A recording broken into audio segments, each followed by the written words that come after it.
Danny, you were once a teammate of Scott Laughton's. Can you maybe take us into how difficult it was to trade him today? Yeah, trading Scott Laughton was one of the most difficult thing I probably ever had to do as a GM. What he means to the Flyers, always been here, the type of person he is, the teammate that he is, how helpful he was to not just his teammates, the coaching staff, the community, him and his wife. At the end, it's kind of a cool ending for him, having a chance to go back home and, with the tragedy that they've had to endure this season as a family, to be able to go home. It was tough to let him go. The return was amazing, and on top of it, giving him the chance to go play for his hometown team, I think is pretty cool. You told us a year ago that part of the reason you held on to him obviously was because you valued him for the culture, the culture setting aspect of it.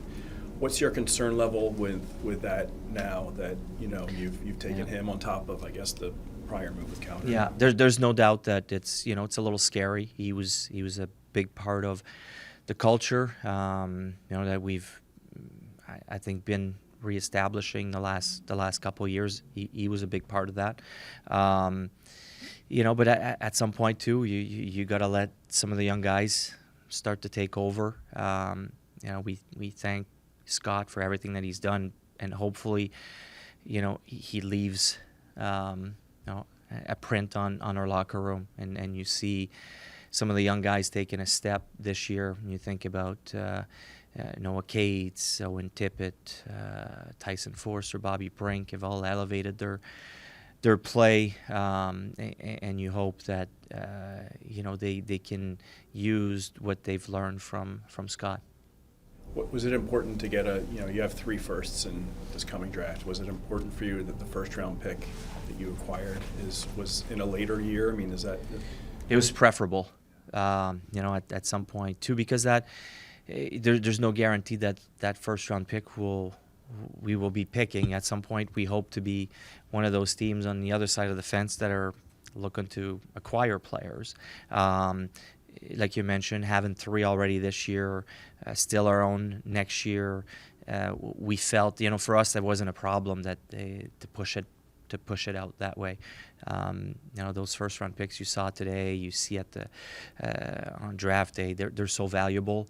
It to me doesn't really matter. Even if it's pushed out a year or 2, they're still very valuable and a huge asset to have moving forward. So, we're excited to be able to move it out a little bit. What was the conversation, I guess, like with Scott Laughton? Emotional, from both sides. I mean, me personally, I played with Scott. I know him really well. He was a teammate for when he started in the league. So yeah, it was emotional for him, probably even more. Leaving everything he knows behind as far as the NHL, the only team he's ever played for. This is his family, so it was definitely tough. I think he had a lot of different emotions all at once. You could tell. There's one side that you feel you're losing something, and on the flip side, it's the opportunity is exciting for him. So it was a weird moment there for a few minutes. You also traded, well, it hasn't been officially announced, but Eric Johnson. Yeah, another one of your former teammates. Another teammate. Trading all the teammates away today. But yeah, in Eric's case, it's more of a favor to him to give him a chance to go chase a cup in a place that he played a lot of years, that he still has lots of friends. So it's not something that we were really looking forward to do. It was more for him to give him the chance to chase it one more time, maybe more. Can you confirm the return was Giovanni Smith? Yes, that's correct. 1-for-1. Yes. What can you tell us about the prospect you're getting from Toronto? Why was he someone that you were actively targeting, or how did that all kind of? Yes, he was. He was one of their prospect that we really liked. And when you're talking trades with other teams, I'm not. It's not just by myself. We rely on our team of scouts, guys that travel rinks and watch these players play. And our guys were really high on him. Got excited when his name started, being mentioned as a possibility. He was definitely a target for us. They valued him more than a third-round pick. So that's how this one got done. He's going to go to the AHL, you said, to start Yeah, off. to start with, that's the plan. But I don't know how soon he's going to play, but we certainly see him as a future Flyer. Without getting into specifics, did you get many phone calls for other players that maybe weren't on that rumor circuit? Yeah, there's a few names that came up. Most of the time it's just teams checking, hey, are you doing this, are you doing that? Would you consider this guy or that guy? There's a few other names that were talked about. I don't think I got really anywhere or anything serious with anybody else. And to be honest with you, Kuzmenko kind of came out of the blue today. And that just made sense. It's not like we were shopping him, but he's an unrestricted free agent. There's a need and a fit there with LA, and kind of worked for us as well. So that one got done pretty quick. Danny, I gotta imagine Scott Laughton had a ton of interest. Are you willing to say just maybe how many teams or how many calls you got on him? It's tough to tell, how many teams were serious because teams they're trying to figure out if, first of all, if he's available and what's the price range.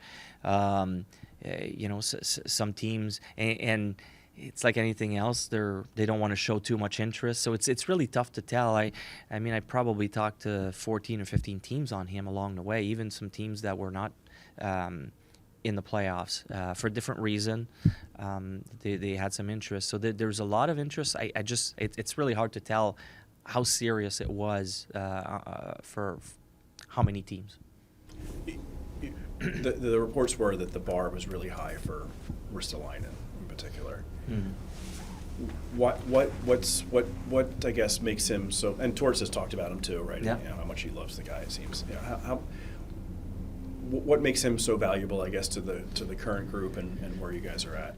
Well, his play mostly. The way his play just keeps improving. Since I don't know since when.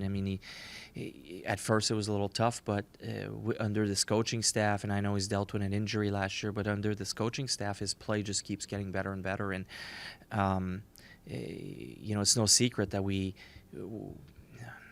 like to get in the playoffs this year, no doubt about it. Hopefully next year we can take a run at it. And we see him as a guy that you get in the playoffs, he becomes very, very valuable. I know he's never played there, but the type of hockey that he plays, the physicality, the size that he brings, and now on top of it, the way he plays with his stick, the way he skates the puck out of trouble, he's chipping in offensively. He's a guy that when you're on the ice against him, you're on your heels a little bit. You got to be aware where he's at all times.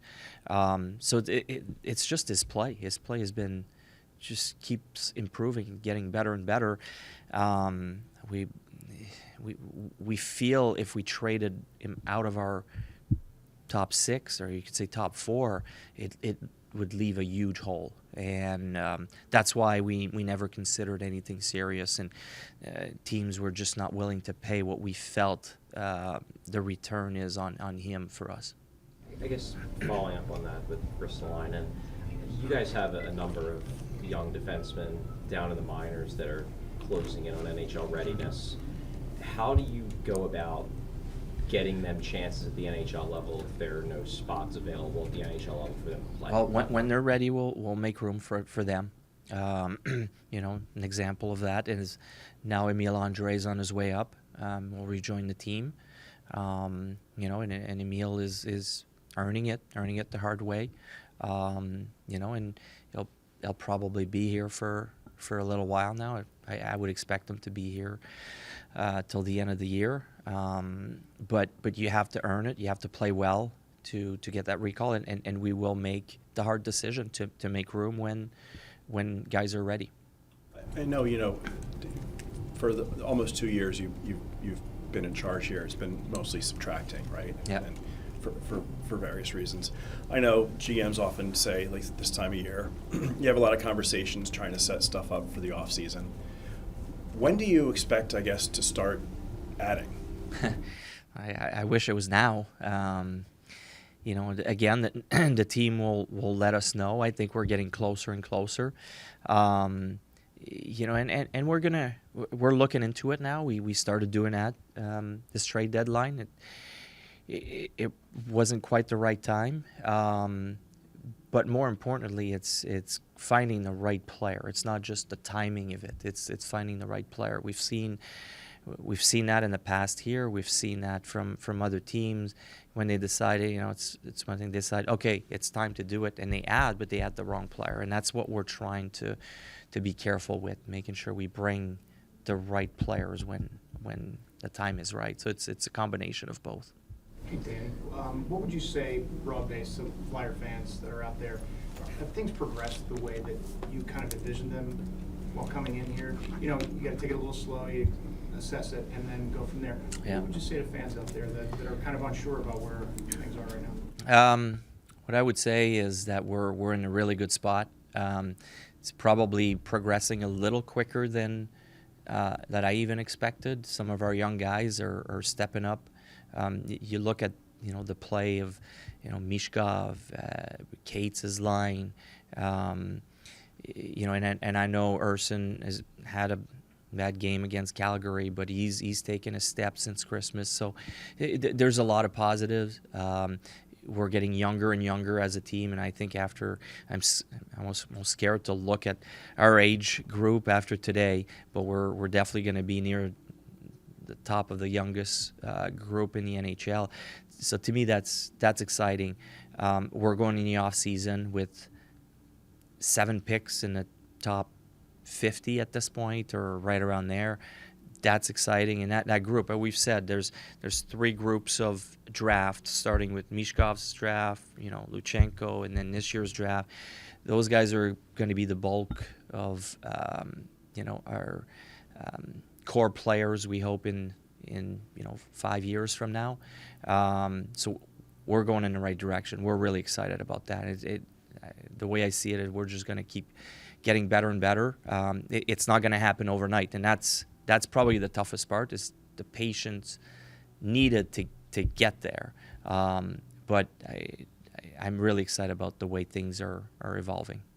Dan, did you see examples while you were still a player, and then immediately after, examples of teams that more or less either made trades or went for a free agent for the sake of doing that, in your opinion? And you mean that didn't really work, you mean? Yeah. And does that weigh into, you know, the way you're approaching it now? Yes, in both ways. You know, and then there's been additions that have been really good and helped turn a team around quick, and then there's ones that have hurt for a long time. So, you know, I don't have all the answers, but we're trying to be careful to bring in the right players, and not just that. You know, it's not just about the timing thing. It's about the right type of players that we're going to need when the time comes. What's that? The right mix here? The right mix is a good way to say it. You know, it's making sure you don't add up on top of what you already have, or you know, there's going to come a time where we're going to have to take some chances when we know that. We just don't feel this is that time yet, or that player is available right now. Danny, I know John Tortorella has said a couple times, somewhat jokingly, that you guys aren't going to spend this upcoming summer, but it does look like you'll have some money coming off the books for this offseason. You spoke a little bit about it, but do you think you guys could maybe tap into free agency this upcoming offseason? It's possible. It's too early to tell who's there, who's not. We definitely have a little bit more flexibility. It looked like we were still last summer. We were still 2 years away from it. There's going to be a little opening this coming summer.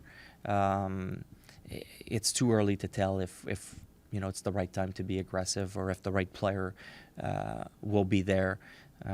Realistically, down the road, it's going to open up even more when some of the dead money is able to come off the books. But yeah, there's going to be a little opening this year, and it's possible that we're able to do some things with it, but I don't know to what degree yet. Nikita, you said that you guys were targeting him, but what was it about his game that makes him so interesting? He and I'll be honest, I rely a lot on our scouts for that. I haven't seen a lot of them. I've seen a few shifts here and there. He seems very energetic, big body that is strong on the puck, can make plays. What I was told is that he needs to work within a structure, needs to learn to work within a structure. But there's a lot there. The size, the energy, the competitiveness is what I was told is high end. You do have some room for other call-ups besides Emil now, so do you know which forward? Yeah, I think the plan, I would say right now the plan is to bring Lixell and Abels for the weekend. So that's something that we're, now that the shift goes, to the roster and eventually, our free agents and college players, junior players, what we're going to do with them and also the draft. So we kind of had a push here till 3 p.m. and now we're starting to shift towards different things. Is Jet, could we see Jet back at some point? So that's all part of what we need to discuss and all the rules and what we're allowed to do. And I try to be careful and respectful of his junior team because they're battling for a playoff spot right now. So we're trying to be respectful there. But we're going to start looking into it a little deeper now. Thanks, Danny. Thanks.